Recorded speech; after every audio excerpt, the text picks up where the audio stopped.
હું ગુજરાત એટીએસને ખૂબ ખૂબ અભિનંદન આપું છું. પ્રોએક્ટિવલી પોલીસિંગના એક ઉત્તમ ઉદાહરણ અલ-કાયદા ઇન્ડિયન સબકોન્ટિનન્ટના પહેલાં 4 ઓનલાઈન ટેરરિઝમનું મોડ્યુલ ચલાવતા આ આતંકીઓને પકડવામાં આવ્યા છે.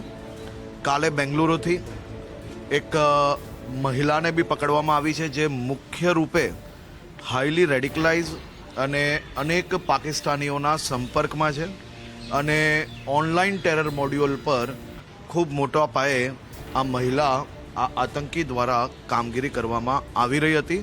આ 5 લોકોને પકડવામાં આવ્યા છે અને એટીએસ દ્વારા પ્રોએક્ટિવલી પોલીસિંગ અને ખાસ કરીને ઓનલાઈન અને બધી જ પ્રકારના જે ડીપ ફેક, ડાર્ક વેબ, આ બધા જ પ્રકારના મુદ્દાઓ પર એટીએસ દ્વારા જે ધ્યાન રાખવામાં આવ્યું છે તેના કારણે આજે આ પકડવામાં આપણે સફળતા પ્રાપ્ત થઈ છે.